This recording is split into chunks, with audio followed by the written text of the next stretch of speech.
What is cracking, everybody? Uh, Breathe, take this in because it's off season. This might be the last time I regularly stream for a while, just to be completely honest, as things will thin out for a bit until we get towards free agencies. But I figured we'd get one last crack at it. I got Raj in here. I got Wolf, Beto, and both the meme could not make it tonight. So Raj is kind enough to join us for about a half an hour. And I'm going to pick his brain. So I figure we get right into it, guys. 49ers, I guess I'll just hit with the honors that you were talking about in your stream, Raj, about how the Niners were very well represented this past weekend. To me, it's kind of like the second place, though. You know what I mean? Because it's like I'd rather be the team in the Super Bowl right now. But it was nice to see the 49ers get their just due as far as like for having a really good year. And it's been bittersweet, but at the same time, you got to appreciate the things that happened, and you can't really control the game and what happened. But Niners had a really good season up until the NFC Championship game.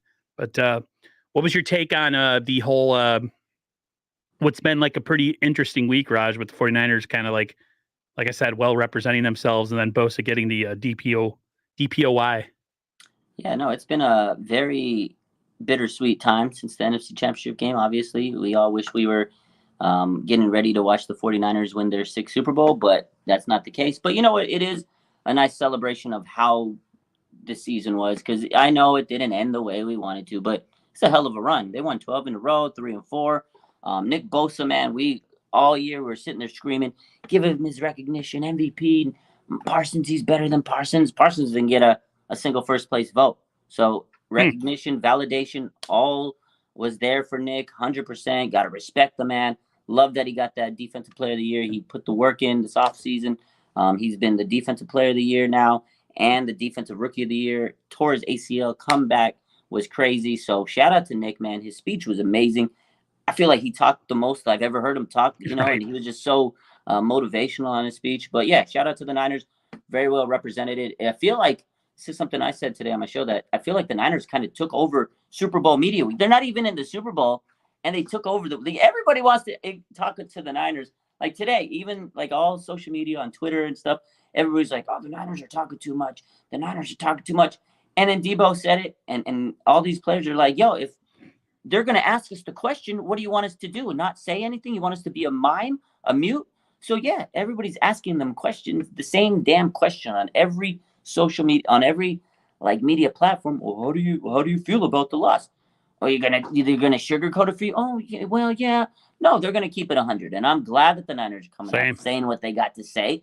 And again, you fuck around, you're gonna find out, and that's what's happening. Shout out to the squad. Yeah. How you feeling about everything, Wolf? I almost forgot I was on mute.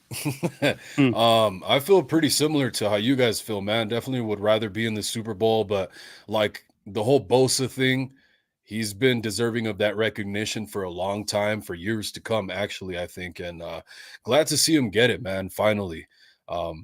Sucks, it's bittersweet because of the loss. But with Kyle Shanahan, I know like a lot of people are saying like he got shunned and this and that. I'm not really in that camp. I think Brian Daboll was more of a forerunner for that type of award, I think. Now, what else was the other one? Oh, yeah.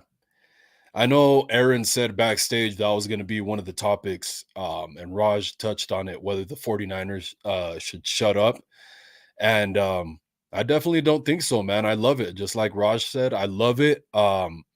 The Debo thing where he said, well, what do you want us to say? That we would have lost either way? What the fuck you think? Let's be real about it. You want us to say that? Because that's not what we feel in our hearts. And we got to be real about it. And that's how we feel as fans as well. That quarterback debacle thing doesn't happen. We're probably having a completely different conversation about, are the 49ers a dynasty? Are we about to beat out the Chiefs with Brock Purdy and this and that? Oh my God, I could just imagine the fun we'd be having right now. So yeah, man, I agree with you guys. I think it's also throwing off the Eagles game a little bit. So because they're a little focused on that. So I think they're going to come into the Chiefs game lacking in the Super Bowl, man. So. Yeah, it's funny you said that because backstage I told you that was going to be one of the topics, and I figured I think the Niners players are feeling like a lot of us fans are feeling, almost like we got the short end of the stick. This isn't meant to be over. It was like our destiny was to be in the Super Bowl, and that just rarest horseshit thing that happened where we lose both quarterbacks. And then I remember, like, I know I'm banging on the freaking NFC Championship game, and that's always 2 weeks out, but I was really nervous going into that game, and I'm thinking this is going to either go two ways. Either it's going to be close late and the Niners could have a chance, or we're going to get boat raced, right? So I'm watching the game, and I'm seeing the Niners defense doing really good, and I'm like, So my hope went from being kind of nervous to like confident. It was really strange. And then he got hurt, and I was just like, it was done. It was over with. It was finished. And I think a lot of Eagles fans will not, it's like the part they keep forgetting to admit that, like, listen, yes, your pass rush is elite, probably one of the greatest of all time, 70 plus sacks. Okay. And all that, your defense knocked out 2 quarterbacks, but be honest with you, fair, everybody straight, everybody fair on the same field. I think the Niners would have gave that game, that Eagles team, a run for the money and could have beaten them. Because the Niners have a way of kind of snowballing teams sometimes. Like they could score a lot of points really quick, and then all of a sudden their defense gets hot. They rush the quarterback, cause a turnover, and boom, the Niners win, right? So I think a lot of the players are just mentally having a hard time, like, accepting it. So of course, anytime they get asked, they're going to be completely honest. So no, I don't want them to shut up. Don't shut up. Use that as motivation for next year. You know what I mean? There's some people on Twitter saying Kyle should put a moratorium on it and make them be quiet. I'm like, no. Why? They do it for a profession. This is what these guys spend all offseason training for. Like Bill Parcells says, this is why you lift all them weights. This is why you do all those drills. So yeah, I don't have any issues at all with that. No, I agree. And again, like we said, like if they are going to ask those questions, they're going to answer them. It just plain and simple. If they don't want the 49ers to talk about that stuff, stop asking about the game. But literally every media outlet, they're going to ask because they know they're going to get views. They know they're going to get clicks because they're like, ooh, I'm going to get a juicy answer from CMC. Oh, I'm going to get a juicy answer from Debo. I'm going to get a spicy answer from Kittle. They know what they're doing. So they're going to ask them these same, literally, it's the same question over and over. And their story is the same.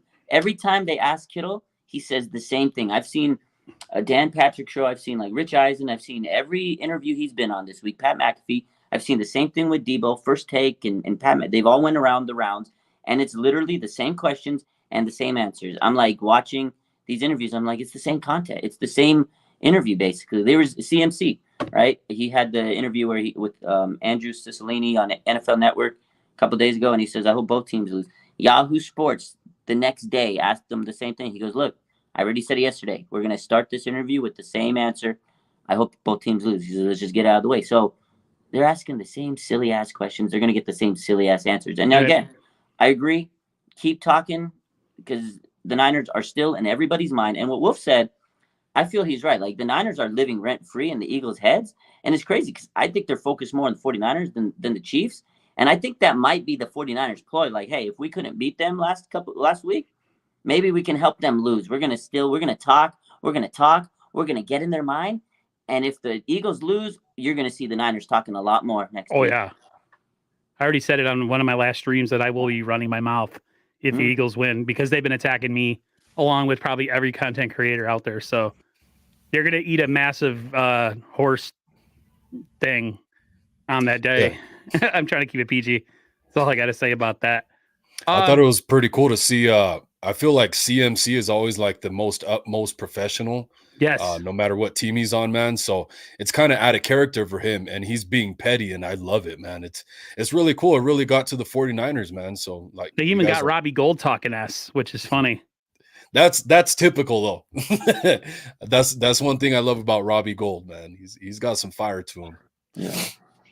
He's a savage. Yeah.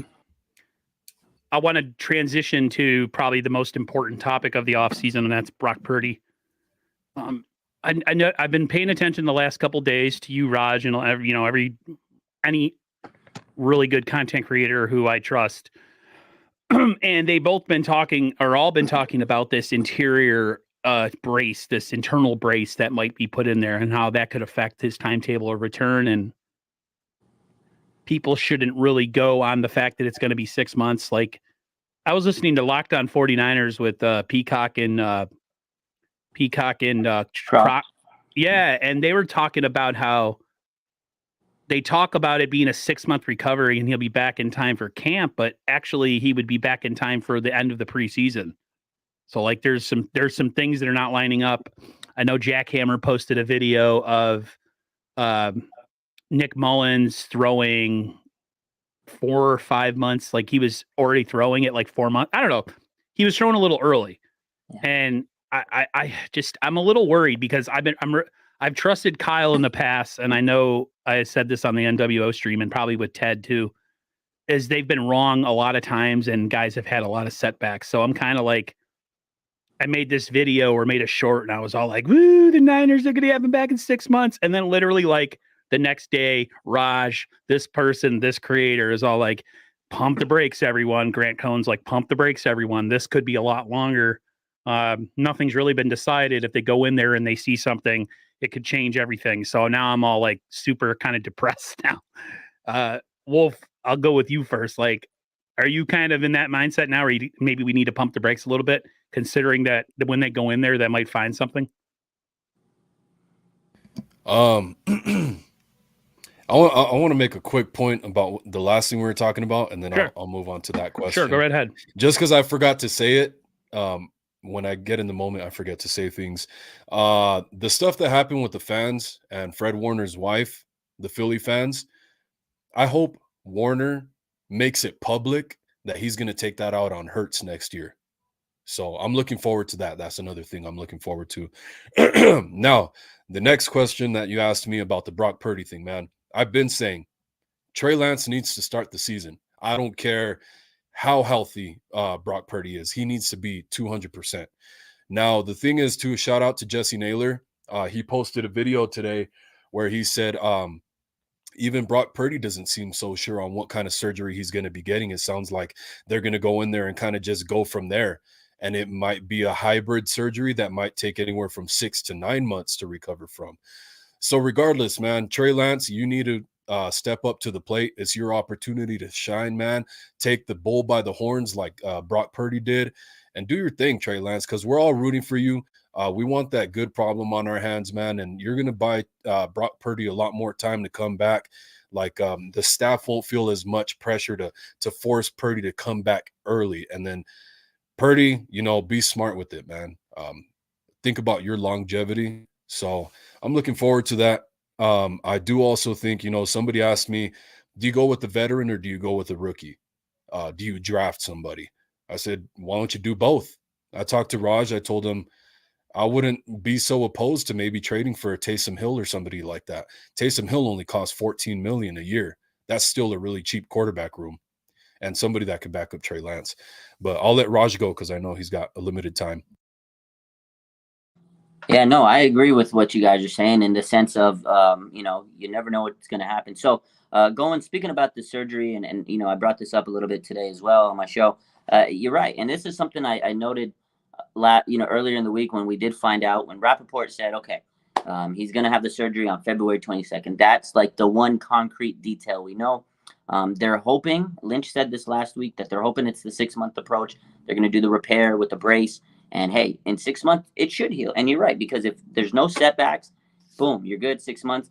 And then Rappaport also noted that he should be ready for training camp. So, and people were questioning that timeline. Oh, 6 months, that's August. But even though he may not be a full participant in training camp, if he's healing and they do that 6-month approach, then yeah, he'll be at training camp. Doesn't mean he'll be full participant. Maybe he'll be limited. Maybe he'll be thrown in the background like Jimmy did last year, because Jimmy was still in training camp last year. He wasn't out doing all the drills though, but he was throwing. I remember I was there. So Purdy will still be at training camp, just not at the capacity of Trey. So Trey Lance is going to have every opportunity he can to, like you said, take that opportunity, show he's the man, show I got the poise, I got the leadership. I'm over this injury. This is my chance.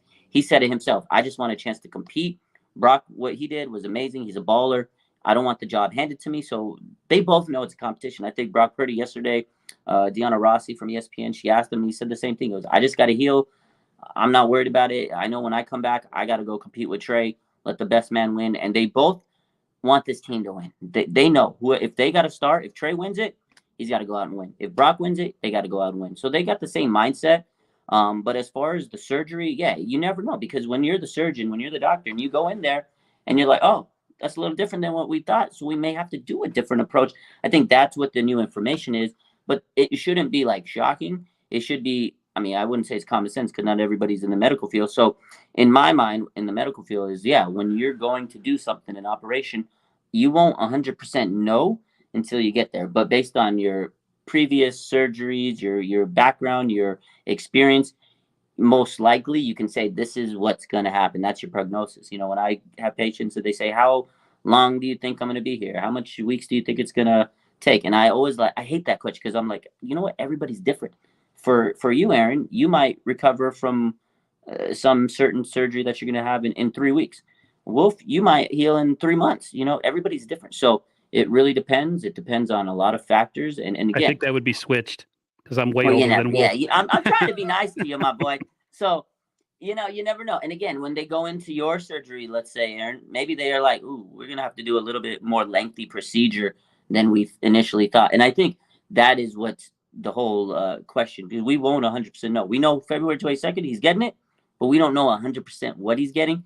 And Brock said, hey, look, he says the doctors told him they're going to do what's best for his career and the best decision for us. And ultimately, the best, whatever they decide for Brock has to be in his best interest, because you don't want him to rush back. You don't want him to do something just because, oh, I got to, like, you don't want Brock to say, I want to get back so I can compete against Trey. I don't want to steal my job. No, he's got to do what's best for him and his future and make sure everything heals right. Because if it's rushed, you might screw the man's career. So whatever he's got to do to get back healthy is what matters. And in the meantime, yo, Trey, this is the ball is in your court. Show us what you got, man. So that's my take on it. Like I said, I was listening to the Lockdown 49ers from this morning or from yesterday, whenever it was from. And they both came to the conclusion that the 49ers decide to go with Brock Purdy, even if Trey's had a fantastic camp and has looked pretty well in the offseason, that Trey should be traded to give him an opportunity. Part of me is selfish because I really love Trey. But part of me does kind of almost agree with that, just because it would lengthen the Niners' ability to have a window because of how much cheaper it would be to stay with Trey than eventually having to make his decision on Trey Lance. But No Border Sports made a good point. He said that, the Niners are lucky to have a QB room with two guys like the mindsets of both Brock and Trey, which I think is 100% awesome. The Niners are in a good position. I feel for Kyle because I don't think he's had an offseason since he's been here where his quarterback room has been like concrete. There's always some sort of injury or some sort of big conundrum that's going on with the 49ers. So one thing too, that you said something about bringing in a backup for $14 million. It's pretty steep. Somebody said if you're going to use $14 million, you use it on Deron Payne, and I 100% agree on bringing in Deron Payne to clog up that interior defense. But you should be looking. Did you hear what I said though? You gotta listen to the words that I said. I said trade. When you trade for somebody, that means you're more than likely getting rid of a cap hit for a $14 million cap hit. There's some guys that I don't think are so much worth their cap hit, i.e. Eric Armstead, like $24 million. So if you can get rid of Eric Armstead for two really good veteran players, like a Deron Payne for $15 million and Taysom Hill, just for example, you're getting like two for the price of one almost. So that's why it would have to be that sort of trade. You can't just do it with, it would have to be comparable or better. Armstead, as much as I loathe him sometimes, I would hate to not have him. I think him and Nick Bosa are a good team, but yeah, I do agree. His cap hit is quite massive for what he does, for his production and for how much he gets paid. It doesn't line up, but yeah, it's I just wish both were healthy now and we could just be talking about the offseason instead of having to go through the what if game and if he comes back and if he doesn't come back. And, Kyle was so freaking pissy in that press conference, would made me think like, man, he must know a lot more. So I'm going to trust Kyle. He'll be back in 6 months. But if they end up having a situation where something goes wrong, I'm going to be so mad at Kyle because it's like that kind of attitude. Like, if the fans and the media could see that there might be a potential issue with Trey, he might not be back on time, and you're so adamant that it's going to be the 6 month and everything's going to be great, and we got 2 quarterbacks, and no, we're not going to spend a ton of money on a backup, and it's just like, you better be right, because if you're not right, you're in some dear. I mean, this is bad news, man. So hopefully Kyle's right and his attitude is justified. I'm a little worried right now on that situation, to be honest with you.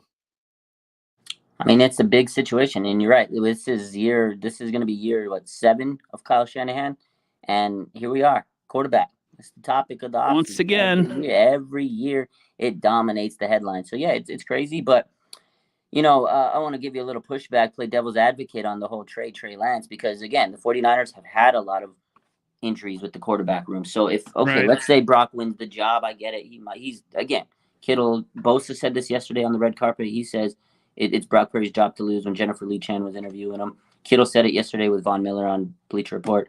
The team knows it's Brock's job to lose, and it's not a bad. I don't think it's even I think that's the right take, because he took this team to the NFC Championship. They know what he can do without a shadow of a doubt. He proved himself when he was thrown into the fire. The big last play, the last pick in the draft, and it's like, holy crap, this guy's making this offense look like it's a kindergarten, like he's like a kindergartner coming in and just running circles around everybody. He's making everybody else that ran this offense look like a kindergartner. That's what I'm trying to say. So he's just doing it. They know, they believe him. Trey, we don't know what he can do, but if Brock Purdy's coming back from this UCL tear and he comes back and let's say he has a setback, let's say he gets hurt again. I hope he doesn't. Knock on wood. I'm not trying to say I want him to get hurt or whatever, but it's a possibility. You never know. Now, if Brock Purdy goes down and you've traded Trey Lance, who the hell is going to replace Brock Purdy? So I think it is very beneficial to this 49er team to say, hey, look, Trey, you will get your opportunity. Right now, Brock, we saw what he did. It's his team right now. You'll get your chance. Because, hey, if they held on to Jimmy after all these years, you think they'd trade Trey away like that? No way, man. They kept Jimmy for reasons because they knew they could win with them. There's something there. And there's a ceiling. Trey Lance has the potential. He just needs the time. But their window, like we talked about the other night, the window is like here, 2 to 3 years. Do you want to throw Trey in there if he's not ready to lead this team? And you know what I mean? If the window's still closing, do you want to have a developing quarterback lead this team? Or the guy that last year showed you who's going to get better? I'm not saying Trey won't, but I think it's smart to have both of those guys under contract. They're both under rookie contracts. It's not like we're paying them $1 million, crazy amount of money. So you got 2 young quarterbacks, and they both, Kyle said it last week. He said, look, both of these guys are starting quarterback caliber type guys, and we believe in them both. So at the end of the day, keep them both. They're going to, somebody's going to get their opportunity. Both of them are going to get their opportunity at some point. So again, if Trey Lance goes out there and lights it up, then shit, the fire was lit under him, and hey, that's good. That's what we want. But I feel eventually Trey should develop into that guy that could take over this roster. But, Brock Purdy just came in and nobody expected it. It was a magic carpet ride, man. Like nobody expected this out of Brock. So at the end of the day, to me, it's a good thing to have these 2 young quarterbacks.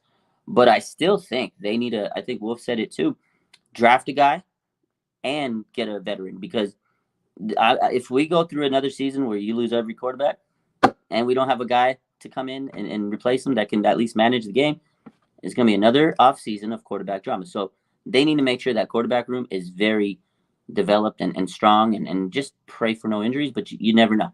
So, yeah, no, I keep them both.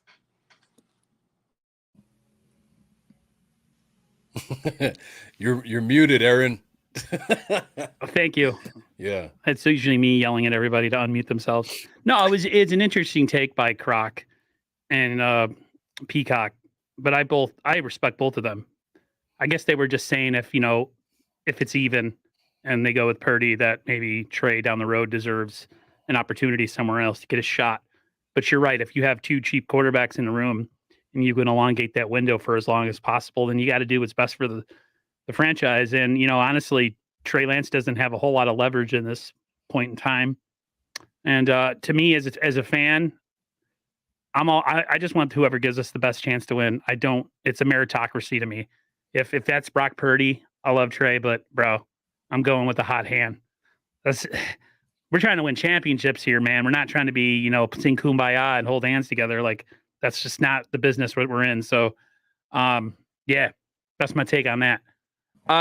The last real quick thing I wanted to hit with you, I hit this with you on Monday, Raj, but I'll hit it with you with Wolf being here. The news of Wilkes being hired and Chris Kasarik staying. Those two things, I think, go hand in hand and are awesome that they both are happening. If you just want to refresh while Wolf is here, kind of your take on that situation before you get out of here. Yeah, no doubt. I'll hit this one up, then I got to go. But yeah, no, honestly, the Wilkes hiring, to me, we talked about this during the week. I think Wolf and I hit this too. I think it was the best move, in my opinion. He's the veteran guy that they had as a candidate. Kyle can just say, hey, here's your defense, pick it up, figure it out. He doesn't have to kind of, implement too many new things with the guy, because they wanted consistency. They didn't want to change too many things. They have this window. They have this group. They know their system. They know it's working. You don't want to stray from that too much. You got a guy who can really bolster the secondary. He's got a secondary background. He's been a DC. He's been a head coach. So we know he's a guy that could come in and command the room and just lead this defense. That's what you need. He's a head coach caliber guy. And we heard many Carolina players going, oh my God, I can't believe we didn't they were mad that he didn't get the job. So that speaks volumes of him and his character, leader of men. And again, you got Chris Kasarik. We talked about that. That is so great we kept him. And again, a guy that maybe he didn't want to be a DC, and he's happy at being the D line coach. And again, he's going to keep that defensive front pretty much the same. They're going to keep that wide 9. And that tells us what Kyle was saying, is we want to keep this defense consistent. The defensive line is probably going to appreciate that, because they know that. Nick Bosa is probably happy that he's keeping that same defense. He doesn't need to change things around. Nick Bosa just became the defensive player of the year, and they're going to keep the same defensive line scheme. So that's great. Wilkes, he runs a cover 3 scheme, so you're not going to change much there. I like it. I think that was a good hire. You lose a great coach in D'Amico, and you replace him with a great coach in Wilkes. So to me, money in the bank, and this guy could become a head coach eventually. So you get a very good quality coach joining your staff after losing a very good quality coach. And he is a little bit more aggressive on the blitz end, which I think will be interesting, because the Niners don't usually blitz a lot. Because, you expose your coverage to one-on-one matchups, but I think it would be, nice to see us be a little bit more aggressive. So it's going to be interesting, man. And he's just a lot of pressure on him to keep this the number 1 defense. So, but I think he'll be more than capable. No, I 100% agree. I think this defense might be better because, again, this guy has a secondary background. Yes. And I feel like secondary was good last year. It was really good. I'm just saying, but it can actually improve now, which is crazy to think. Secondary has been kind of one of those areas that's kind of been up and down like a roller coaster. Mm-hmm. But I think he'll do a good job with improving it. And maybe his eye will be a little different when he's scouting those secondary players. So we'll see. Maybe give a different, perspective to Kyle and the rest of his team. So, yeah, 100%. I like the hire, but again, we're always gonna like it until we see it. Maybe he sucks. We'll see. But I think it was a good hire, and I think we'll definitely see that next season. But yeah, he has big shoes to fill, because D'Amico made this defense the number 1 defense in the NFL. Oh yeah, so there's some pressure there, but I'm gonna hop out real quick, Aaron. My daughter's coming in, so I gotta go open the door and everything. But no doubt. Appreciate you guys. Thanks again. Thanks for giving us the time, man. I appreciate it. Anytime. Hey, don't stop doing streaming on the off season. There's always something to talk about, my boy. Okay. All right. Take care, Raj. Take care. We'll appreciate you guys. I love you. Yeah, but Hey, I'll likewise, see you. man. Yeah. How do you feel about that, my dude? Same thing. The Wilkes Kasarik thing, man. The saga, it continues as far as the defense goes. I think, man. I think the defense can kind of pick up where they left off. Bringing in Wilkes being a former DB, as well as a DB coach, a defensive coordinator, a head coach, all that stuff. Bringing in experience is really awesome. Definitely a hire that I wanted. especially since we didn't have to change a whole lot of things up. And I thought, even with D'Amico Ryans being so good, I feel like we saw some hiccups here and there. Him showing him his youth in his coaching career. But he was really great, man. I just really like bringing in experience, somebody who's really going to help our secondary out, but something that's being underestimated as well, too. We were really conservative this year when it came to blitzing, and the D line is something that everybody worries about. I'm sure we're going to have a lot of new pieces on the D line this year, barring any great signings and great contract negotiations and stuff like that. So him blitzing from the defensive coordinator standpoint, I think is promising for not just the secondary, but for the D line, man, to help them out, take some weight off Bosa's shoulders, man. So I'm looking forward to that. And honestly, this hire is already bittersweet because I can already see it. He's going to be the next guy this upcoming season for number one head coaching candidate. So it's already bittersweet, man, but I'm here for the ride, and let's just hope that while he's here, it's a great one. Now Chris Kasarik, that's another one. It's another piece to the puzzle that is very important here with the 49ers, the D-line, making these guys diamonds in the rough, people that kind of putting lipstick on a pig, sort of say. Guys that you wouldn't think would have this type, guys you wouldn't think would have this type of success. He has an eye for that talent, man. He brings them in. He gets the best out of them. And that's what the 49ers are going to need on the D line. Again, we don't know what pieces are going to be here for this upcoming year after this free agency opens up on March 15th. So I think Chris Kasarik with the rookies, with Jerk Jackson, all the guys that are up and coming and the guys that are going to be new is going to play a very important role in getting that chemistry together with them, man. So happy about all of it. Yeah, I was hoping for Fangio, but I just didn't think it was realistic, just based on the scheme he runs, based on him being kind of an old crusty Italian guy who kind of just, it's forget about it. You know what I mean? Like he's that guy, and that's okay. I have an uncle that reminds me of him so much. Same personality, just like completely dry, flat level, or whatever they call it, flat line. So I'm glad, and he's a former head coach, so I think it's going to be a seamless transition, and maybe they become better in some aspects, like you said. I think that the secondary part, the fact that he's kind of a DB specialist and was a defensive back himself when he played, will be interesting to see how he kind of brings that to a room that's been, like you said, up and down, or maybe that was Raj that said that, but they've had an up and down secondary. They play really good, and then sometimes they get gashed. So be interesting to see what he does to affect all that so early in the offseason. But at least those things are going well. I mean, the quarterback stuff, it's going to be what it is once it happens. And David McNiner said it best. He said, Fangio's scheme and our personnel are not a good match. No, I'm interested. It'll be interesting to see what he does with Miami, because Miami was doing some stuff this year, from what my brother was telling me, because he's a Dolphins fan, everybody knows, where he kind of like was trying to understand why certain guys were playing stand up when they should have been having their hands in the dirt. And I said, you're going to have a lot more of that now with Fangio, because that's the defense he runs.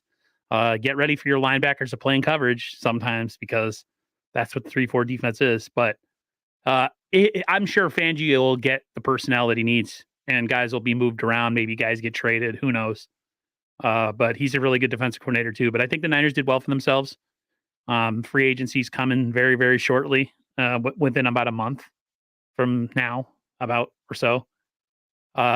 One topic that kind of coincides with that I wanted to hit with you was the importance of the 49ers restructuring some contracts. I saw a tweet today where someone was like, we need to restructure this guy, this guy, this guy. It was like 5 players, and somebody was like, listen, 2 or 3 of those were already done the past offseason, so you can't restructure them again. But the 2 names he came up with are Fred Warner and Christian McCaffrey, 2 guys that you can extend because you know they're going to be here. You don't want to put an extension on Trent Williams and kick the can down the road on a guy who might not actually finish out his contract. And then there was a couple more players that guy, what they said, like those would be good players. I think between that, you extend and they have about 16 million. It should give them enough to do a Bosa extension and maybe make one good free agent signing, which whether it's, for me, defensive tackle, if there's an edge out there, there's got to be I want to see a significant player if we're going to make one move and it's not going to be more than one move and the rest are going to be in the draft or they're going to be like low price free agents. Hit on one of them, please. If it's Gerard Payne, do it. You know what I mean? So what's your kind of thinking on that? Do you think the Niners do any type of extensions and gets a little bit extra money in the building? Yeah, man. The 49ers, they're pretty good at that. So I think they're going to surprise us with a couple of them. Fred Warner, Christian McCaffrey, two guys that seem like they want to be here for a long time and guys who we want to be here to finish their careers out here with the 49ers as well, man. Christian McCaffrey, as soon as the trade happened, that was something that I said. So I didn't give him no time to even breathe about that. I said, dude, you better. Yeah, you better look towards restructuring your contract because you ain't the only guy here. This ain't that type of team where you're the only guy this time around. We need to pay some other people if you want to come and contend for Super Bowls, which is the reason you came over here. You didn't come over here to be just that guy like you were on the Panthers. And you're good and you have good statistical years, but your team sucks. That's not what you came here for. So you better restructure that contract to help the rest of the team out.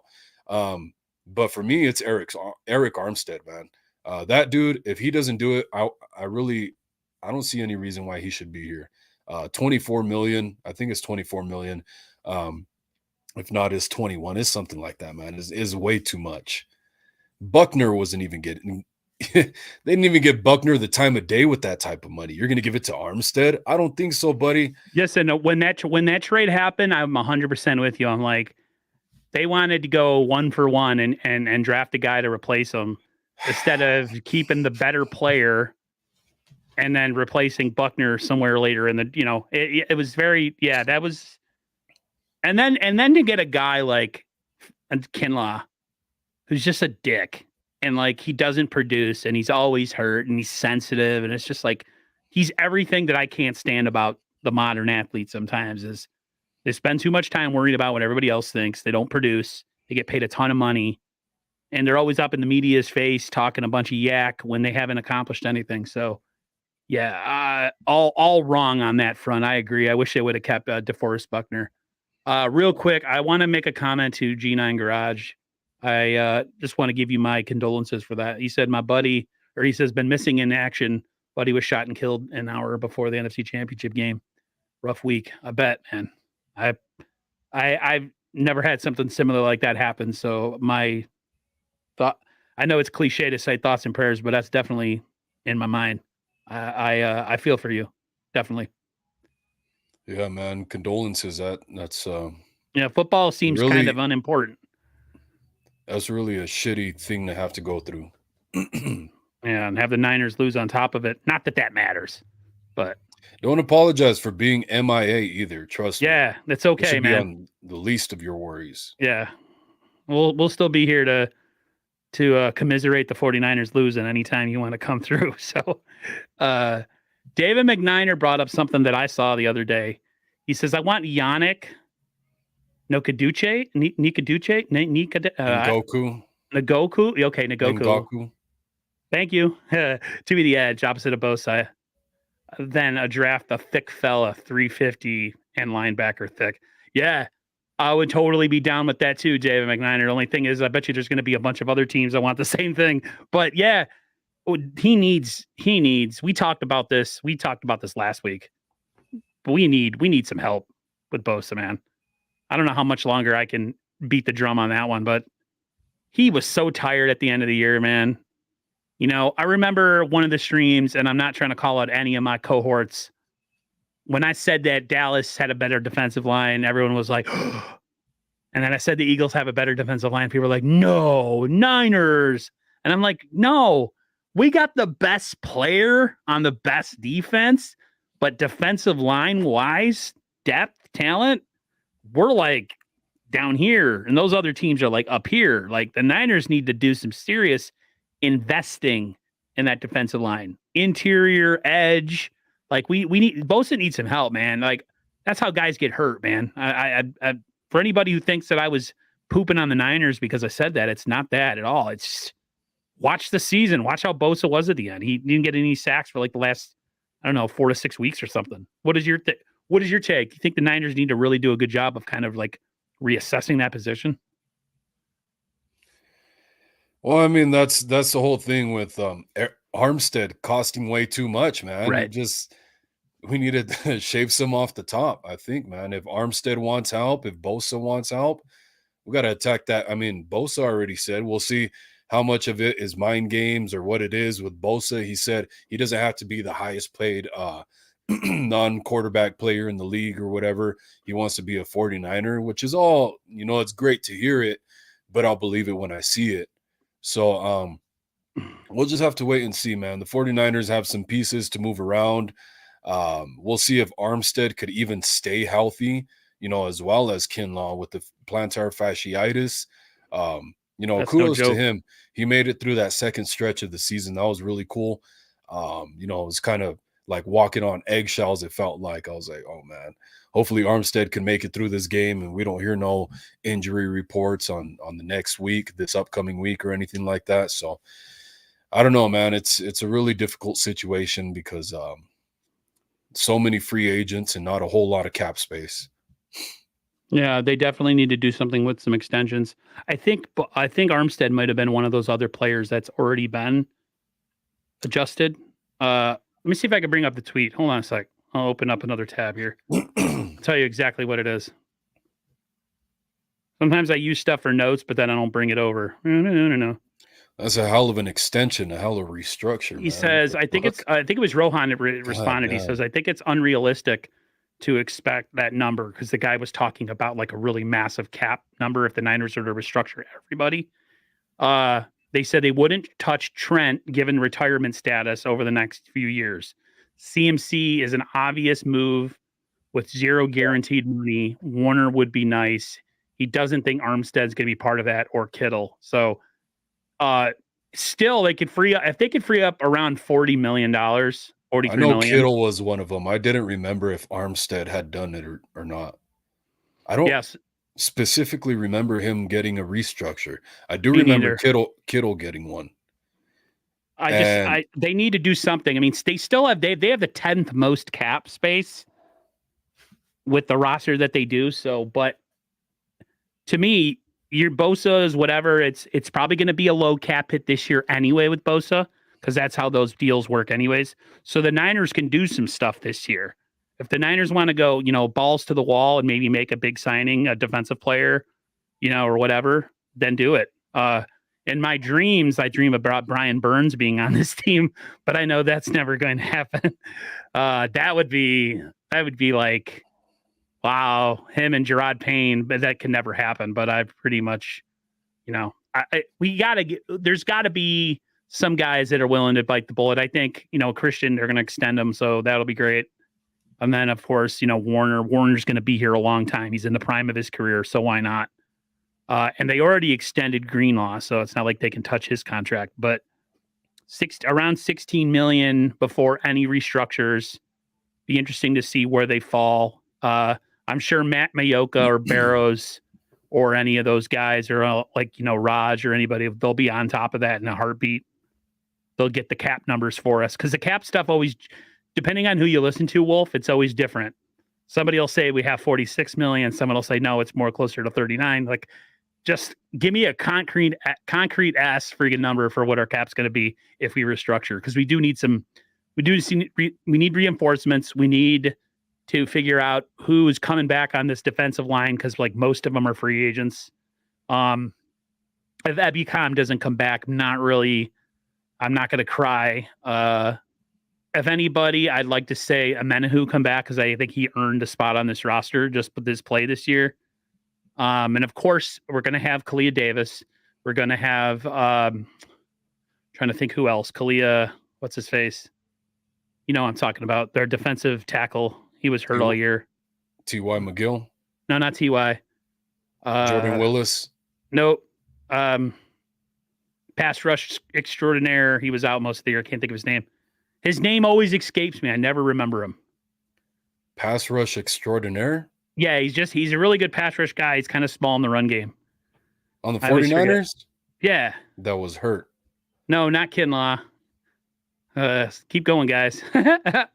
He was hurt all year. It's not Khalid. Hurt. Similar body type to Khalid David. Fuck. Kerry Hyder? No, come on, chat, help me. My brain's fried.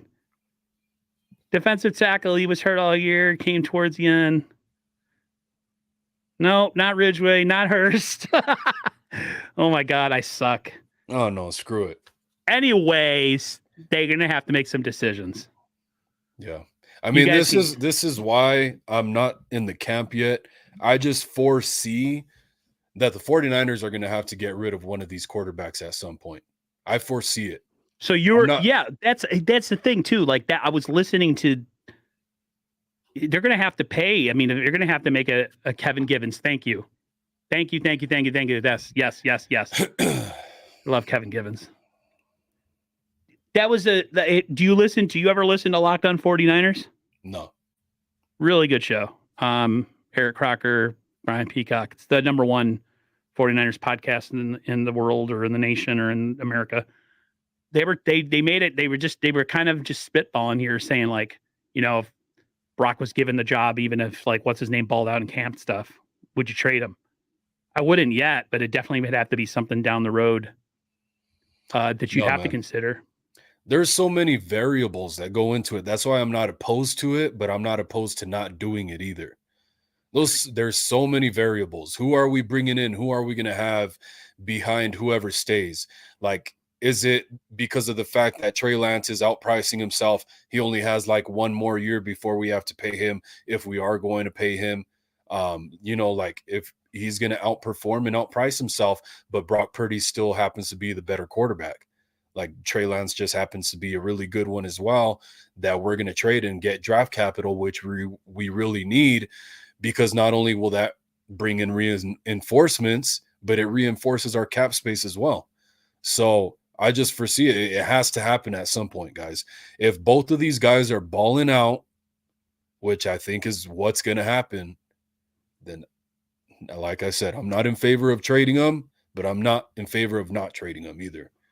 I can go either way. Just depends on the circumstances at the time of when it's going to happen. Just remember, guys, this franchise traded Joe Montana. Ain't nobody safe. Nobody's safe. Hey, listen, it's a business in the end, man. You got to remember, it's a money-making business. And we traded our best defensive tackle. Yeah, for a guy who had a crap knee coming out of college. And look what happened. So sometimes those, but it's part of the sport. Like I've told people a million times, a lot of you guys who are older than me know about this. They used to get rid of guys 2 years early back in the 80s when Walsh was taking over the team and had somebody already waiting in the wings. You got to keep that talent train moving, man. That's like Bill Belichick as well. Sorry. A lot of people didn't like Walsh for many years up until right before he passed away. And then they understood at the end it was a business. It wasn't a personal thing. You got it. Listen, if you're in the business of winning championships and you can foresee a guy maybe coming to an end and within 2 years and you think you can get something for him and move on from him, even if it's a quarterback that we all love and would love to see do something in Trey Lance. Listen, man, I want to win a championship just as bad as the players do. If it makes the team better and the team can get more talent and they could have more money under the cap, it is what it is, you know. We all heard, speaking of Bill Walsh, Joe Montana, we all heard, kind of what seemed like sour comments towards the 49ers about the 49ers should keep Jimmy Garoppolo. Oh, good, because that was one of the topics I wanted to get to. Go ahead. Yeah, so Joe Montana talked about he thinks the 49ers he's doubling down. He said this earlier in the season that the 49ers should stick with Jimmy Garoppolo.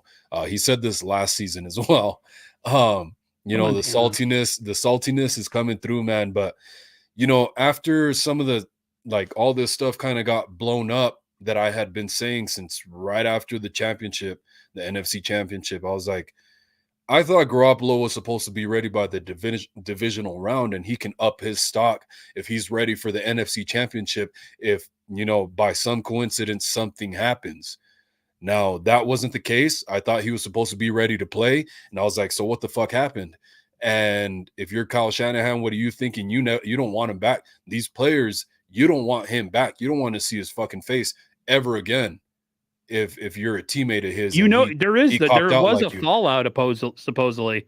That's exactly Tim what I'm saying. Reported it. No, that's exactly what I just said.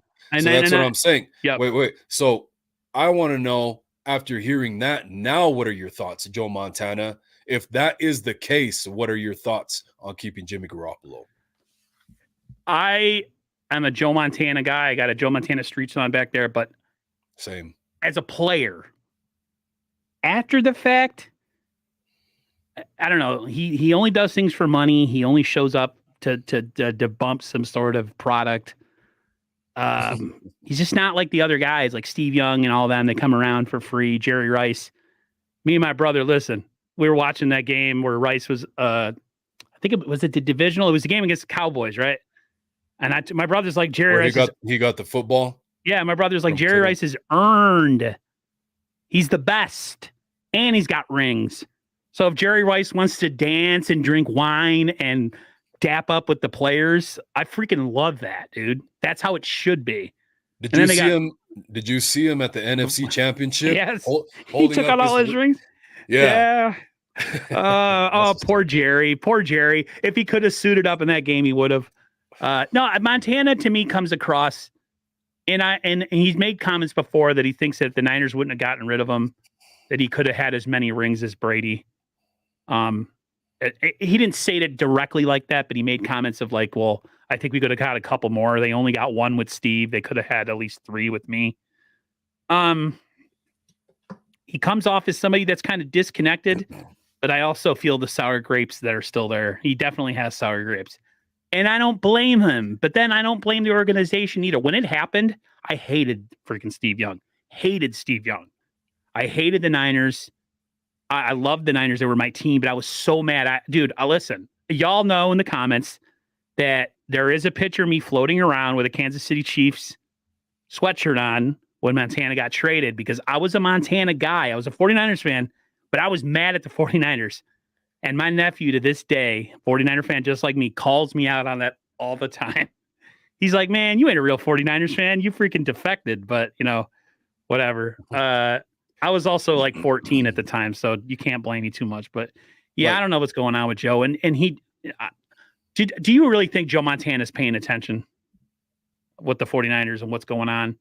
Or did somebody brief him before the game? Because he looks pretty geriatric right now, to tell you the truth. I think he's paying attention, man. He does all these interviews and stuff. He's got to know what he's talking about. But he's like purposely putting sour grapes out there to make tabloids, it seems like. I don't understand, like, okay, the organization traded you, right? All the fans booed the shit out of the organization when they traded you. They were still like, they still had so much love for you. It wasn't the fans that traded you. Now, when it comes to Steve Young and fans cheering for Steve Young, we had to make the best of it, right? Whoever's our quarterback. Steve was younger. Montana had been hurt a lot, But it's like, it doesn't matter who our quarterback is. We're 49er fans. And of course, we love Joe Montana, but Steve Young's our quarterback now, right? So we got to make the best of it. But we have so much love for Joe Montana. He's gotten nothing but love from the 49er fans. So I don't understand that stuff. The organization, it's not the same people. Yeah. It's not the same people that traded you. So what's going on? It's weird. I don't know. These are some of these old players. They just, I don't know.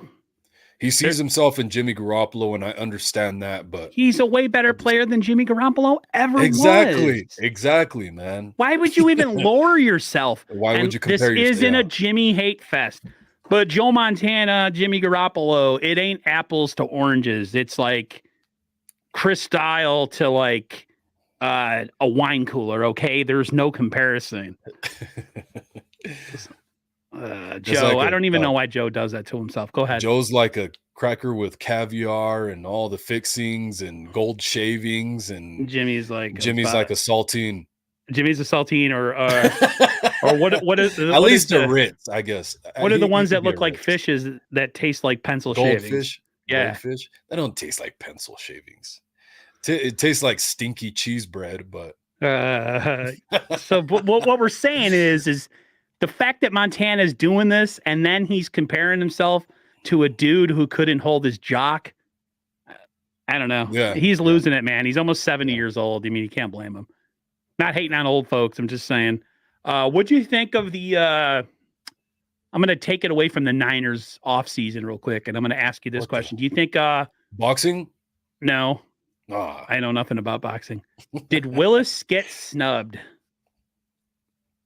That's 49ers. What are you talking about? No, I'm saying I'm going to take it away from like the offseason and actually Yeah. Do you think Patrick Willis got snubbed? I personally don't. He retired too soon, man. So I understand that part. But that dude was such a baller and he was such a force in the league, man. It's like, can you talk about the 49ers without talking about Patrick Willis, man?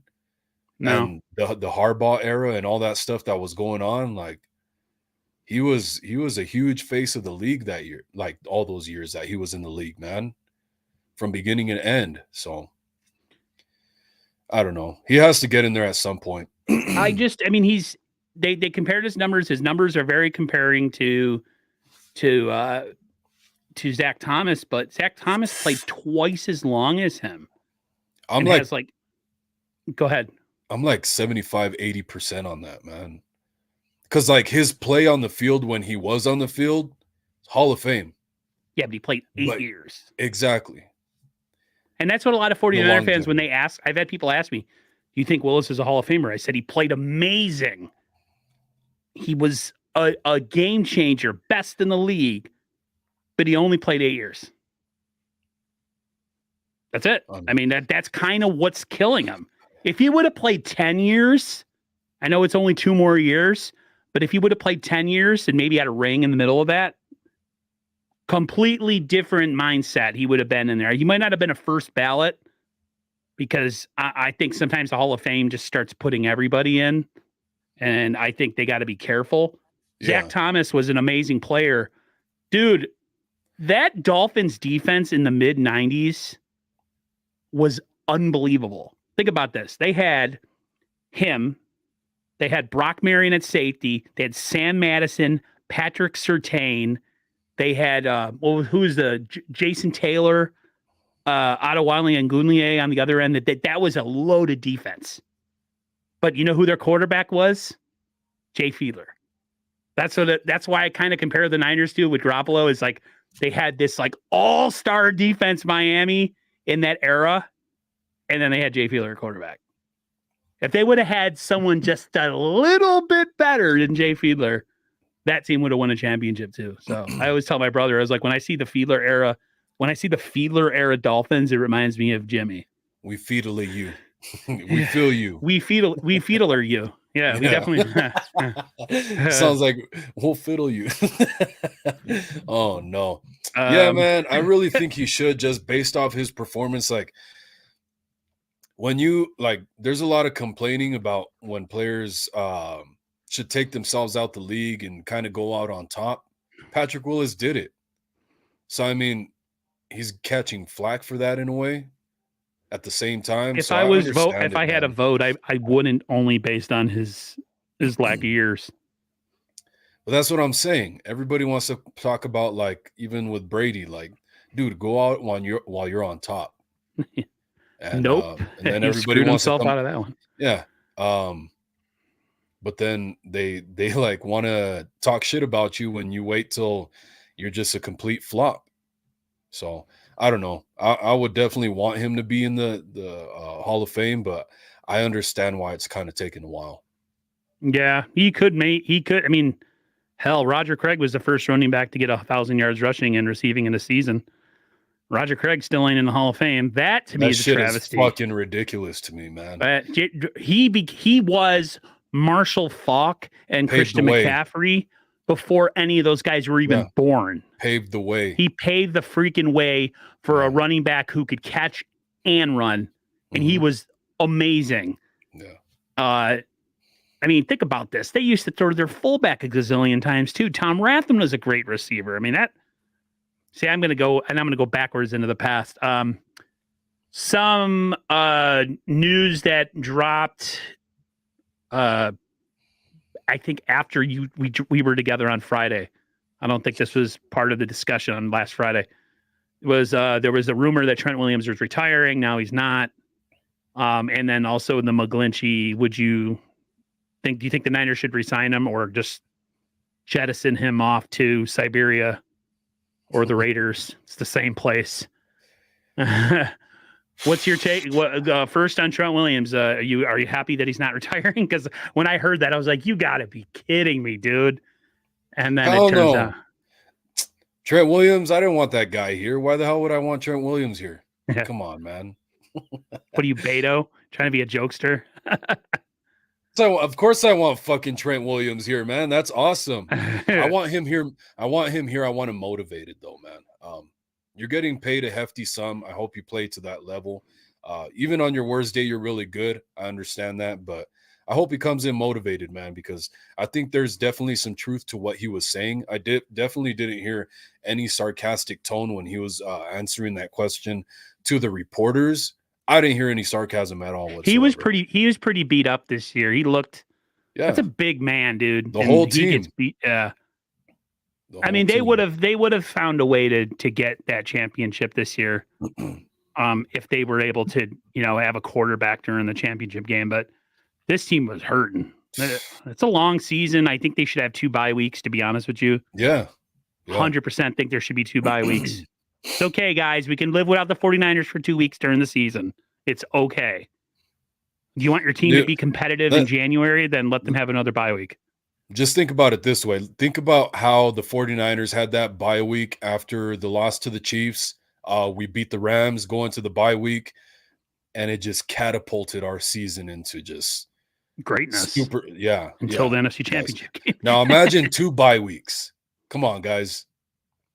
A bye week not only gives time for players to rest up, but it gives time for the coaches to get game plans together. And maybe help them with a little bit of burnout that they might be experiencing, Yeah. Take a couple days off, sleep in, have sex with your wife, whatever you got to do. Take pressure off. Settle. Dude, Bill Walsh said it. Bill Walsh said it. Have you ever seen that clip? No. Have you ever seen that clip? Okay, so Bill Walsh was talking to the team, right? He's right. And he goes, you got to do whatever to get your mind right. For some of you, it's lots of sex. For some of you, it's none at all. Yeah. He was talking about, and the players, you see them. It was from like 1986. Women weaken legs. Yeah, listen to Rocky. Women weaken legs. I really they also steal money out of back pocket too. And then Rocky goes, I really like this one though. Yeah, let her train you. All right. Women weaken legs. He calls those 2 girls that come into the gym chicken heads. I didn't know that was around back then. Get your chicken ass out of here. Chicken ass. I was like, I thought that was like a 90s, 2000 thing. Chicken ass. Because that's what I always call like when you go on Twitch and you're watching gaming channels and then you got the girls on there. I always call them chicken heads. Like, what are these chicken heads doing on here? Anyways, McGlinchey needs to go. Tommy Huxley says he's a top 15 right tackle, like it or not. I just think they can improve. I have a feeling, though, the Niners are going to give him a contract because they're dumb like that. As much as I give John Lynch credit and Kyle credit, there's some stuff that I need to call them out on, and I just have a sneaky suspicion that they're going to resign that big, lanky, unanchoring ass freaking right tackle. What do you think? Schmeathead? Yeah, man, I have a feeling too. I think if he's going to take the best price he's going to take is going to be for the 49ers, right? Mm-hmm. and vice versa. If you're going to get somebody in free agency, I think maybe he's the best option as of right now, just from knowing the system. He had just come off injury. After the bye week, I thought the bye week really helped him, man. He started playing a lot better. He still had his hiccups, but especially in the postseason and stuff like that, he was doing better, man. And I think let him get some muscle on this offseason. Now, I'm not saying sign him, but if they are going into free agency for the right tackle, I think he's probably the better option. But I want them to draft. They need The to question upgrade that was- offensive line. Was the question, should they keep him? Yes. I think so. I think so. will only keep him if you cannot find a better option out there. There is Yeah. a list of guys that I do not remember their names. Has Like to be for the right price. Orlando Brown was one of them. To me, he has issues.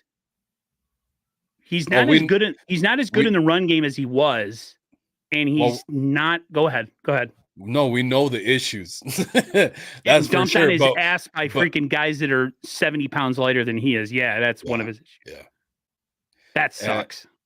it's just it has to be for the right price. If he outprices himself, okay, you can go, dude. Like we got plenty of other guys we can replace you with that are already here. We really just need a draft or invest in some other way in this. But I wonder if Spencer Burford could kick out.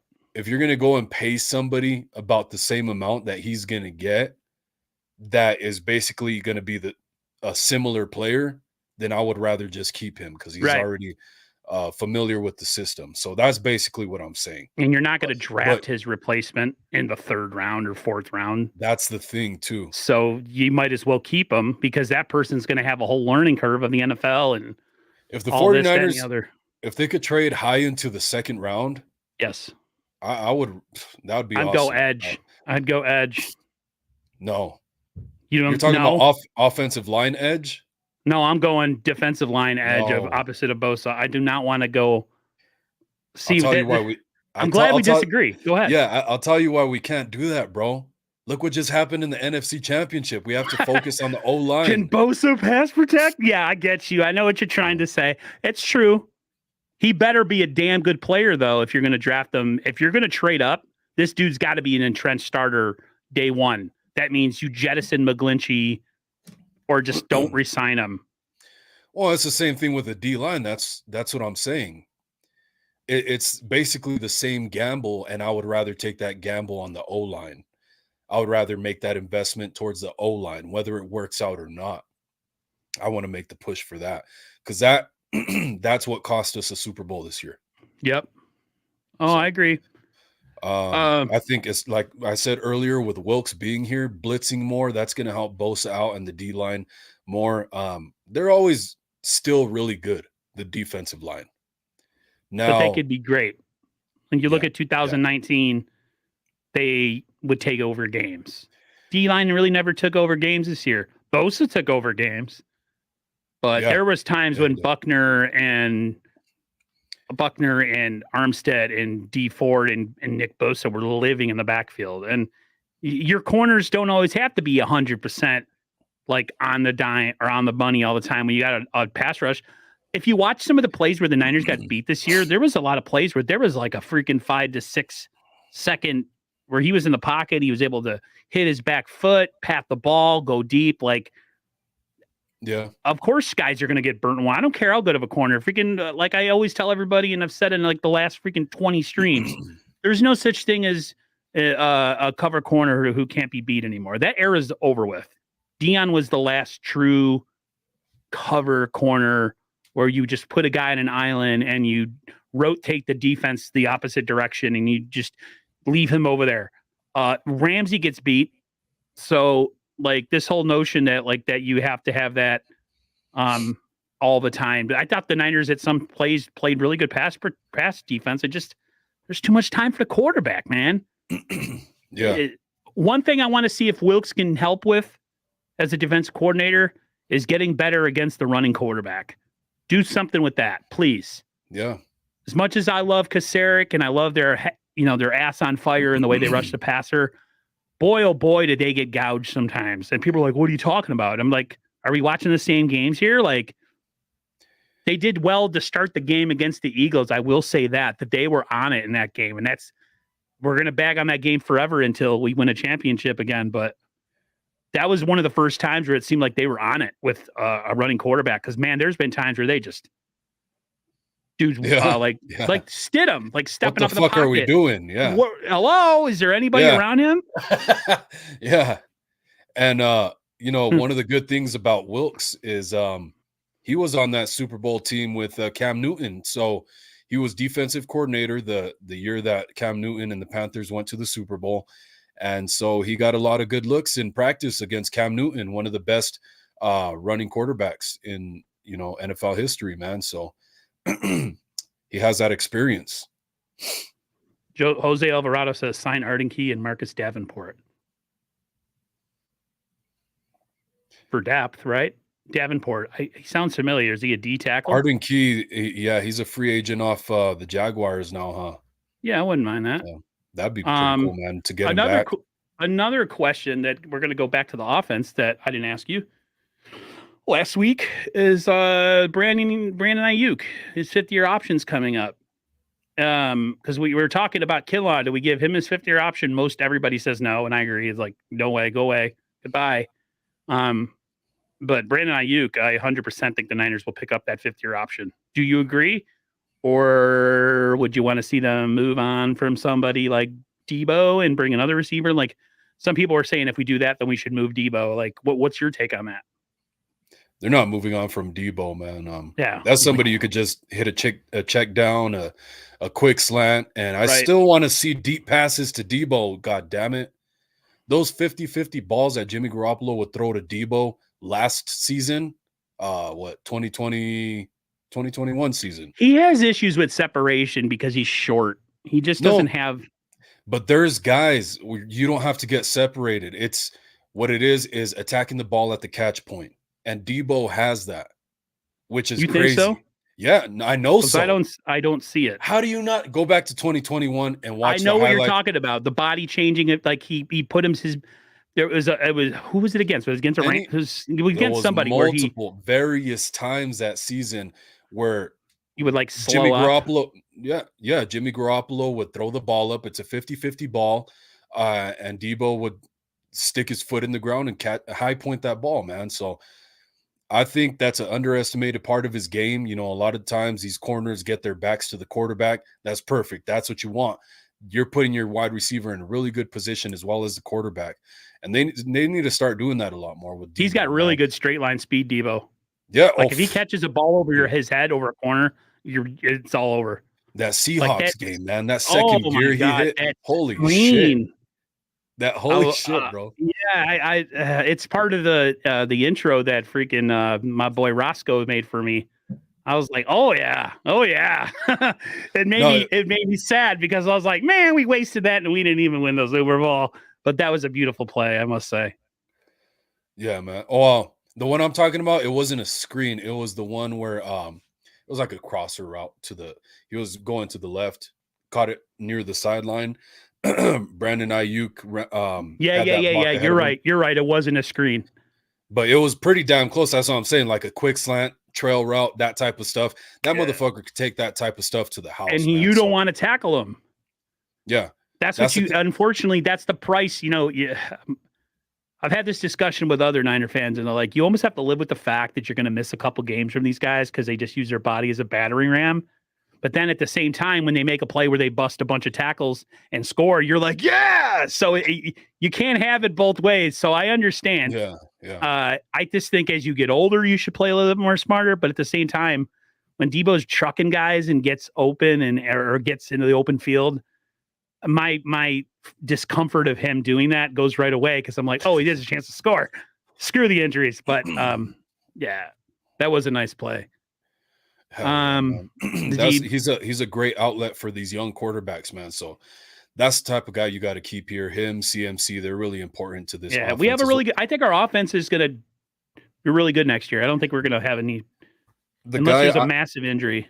like Brandon Ayuk, he's here in my eyes, like no matter what. I don't think he's going anywhere till like Right. next year. Next year, then we can talk about that stuff. Right. I think he's gonna do another prove it year like Bosa did. He's still getting some pretty good money this year.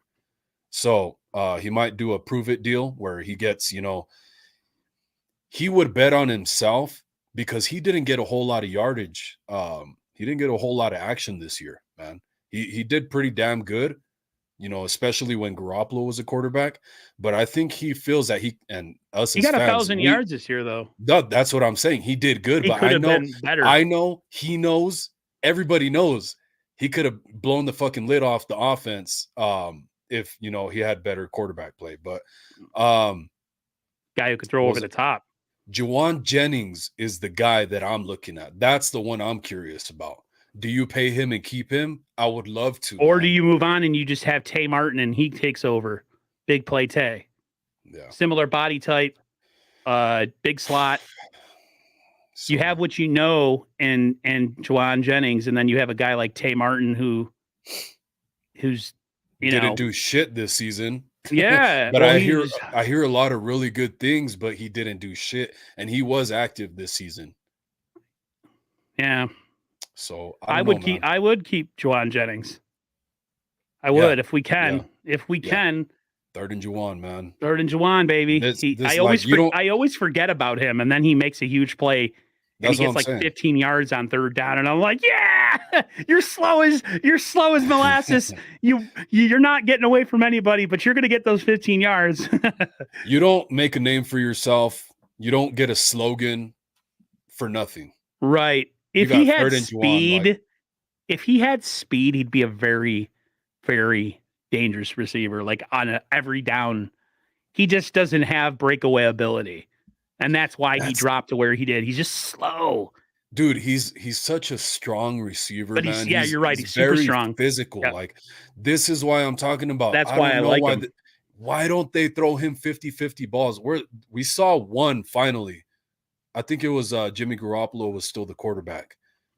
But I was like, fuck, holy shit, finally. Why aren't we seeing this more? He's way bigger than these corners, and he's a slot receiver. Yeah, stop trying to throw it to Kittle in the end zone. Throw it to freaking Juwan Jennings. Well, I would do both, of course. But, yeah, throw Jennings some more, man. Like, why don't they throw to Ayuk in the end zone? He's got a massive arm. Like, Ayuk's got, like, wingspan. 6'5" wingspan. Yeah. He's got arms, they said, the length of Kelvin Johnson when he played. Like, Kelvin Johnson was 6'5". Yeah. Yeah, he's got arms to his knees. And then there's me. I have, for my height, I'm 6'3". I got like freaking Tyrannosaurus Rex arms. It looks like I'm always standing like this. Oh, shit. That's like a Slender Man fucking walking on his knuckles or some shit. Damn near dragging his fucking hands on the floor. But yeah, man, I'm totally with that. They like throw more 50-50 passes, like lobbing it. Not bullets, lob it up in the air where both Brandon Ayuk or Juwan Jennings can show that they can box these corners out and rebound that ball. Real quick, lastly, any offensive or defensive moves that you'd like to see the team do besides the obvious free agency wise or even the draft? Some positions that are maybe not as sexy, O-line, man, that's the most important thing. I mean, it's kind of where I feel like the trenches. Yeah, trenches. And maybe taking a shot at another corner at some point and another running back. I love Elijah Mitchell to death, man, but that man can't stay healthy. He can't. No, if you're drafting a running back, when I say that, I mean draft one in like the 6th round. Yeah, that's what I was going to say. Elijah Mitchell was a 5th rounder, right? Elijah Mitchell, 5th rounder, I believe. Okay. So there you go. Yeah, I'm down with that. Even an undrafted free agent. That would be cool. That way we don't have to use draft capital. I don't know. Go ahead. I would love to see Jermichael Hasty back, man. I did not understand when they let him go. God. I think he had fumbling issues. That dude was such a badass fucking third down back. And he's such a... Go ahead. No, I forgot if he had issues with, holding on to the ball a little bit. And he wasn't Maybe- really an option in the catch game. Like he couldn't catch passes. So like they, What? you know, He was our guy for that. He's been our third down back, like especially not this past year, but the last year. That's all I'm saying. Like when he's gotten his chance, his shot, he's balled out, man, and he's super quick with the ball in his hands. But yeah, man, the trenches are most important to me.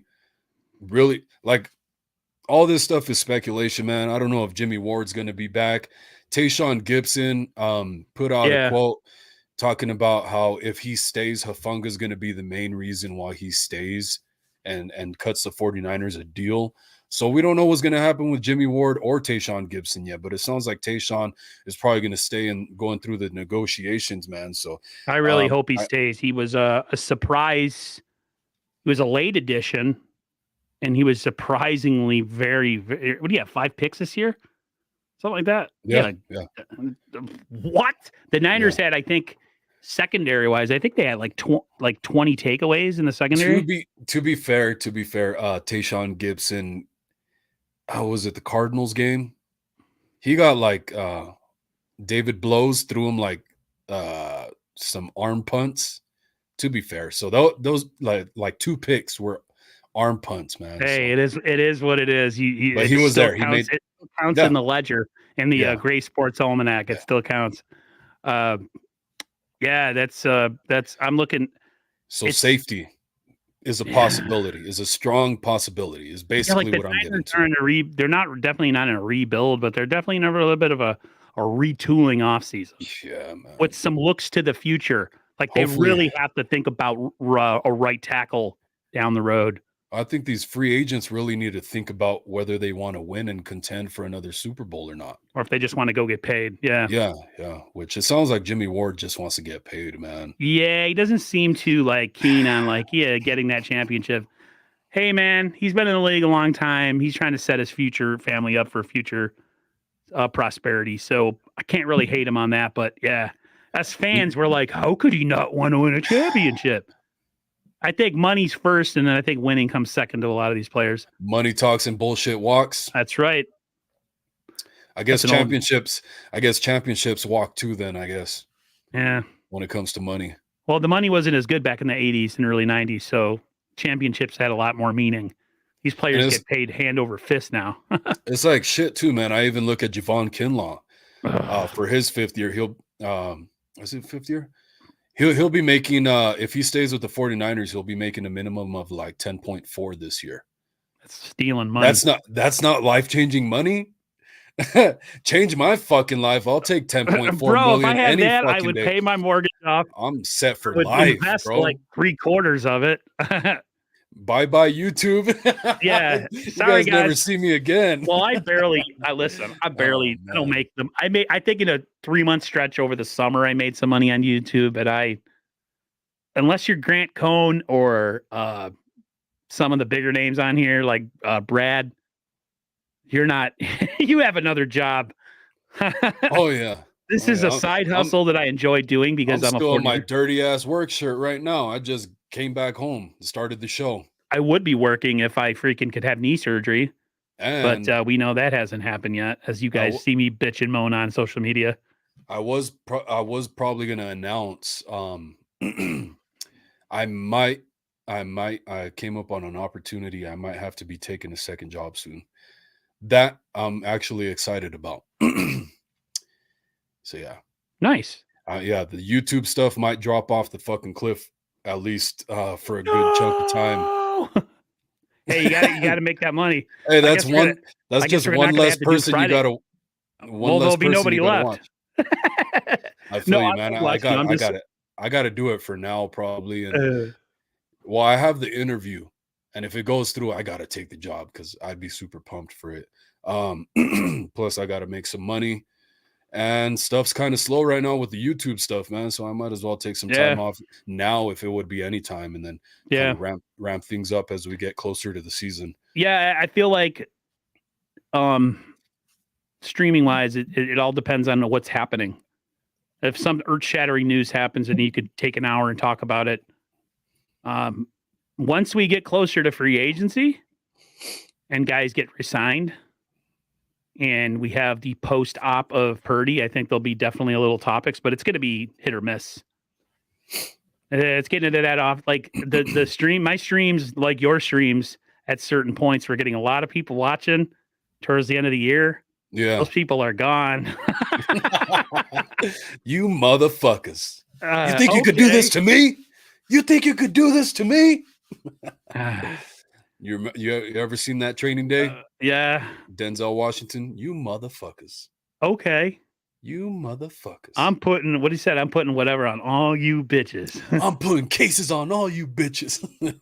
24 hours in Pelican Bay. He's told him they'll be making shoes in Pelican Bay. Yeah. King Kong ain't got shit on me, and then he gets destroyed by the Russians at the end.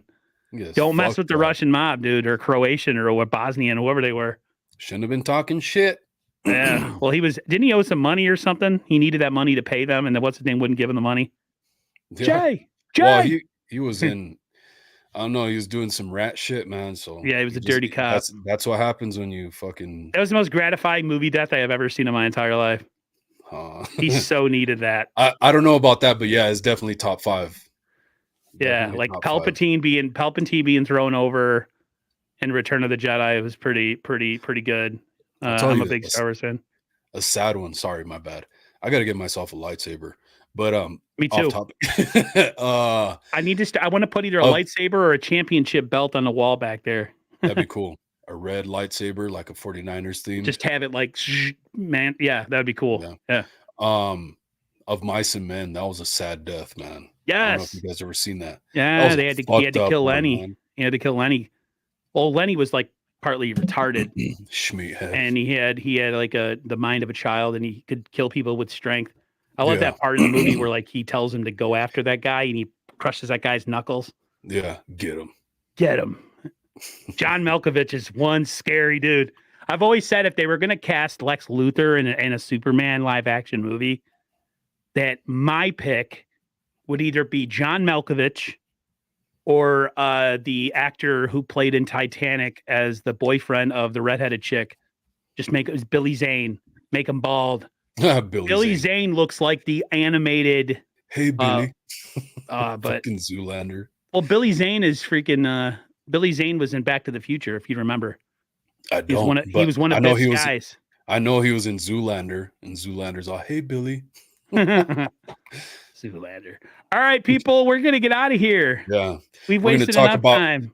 We're gonna talk about all this shit backstage. Yeah, we're gonna talk about Anna Kendrick she's pretty hot. That little, you know who Anna Kendrick is?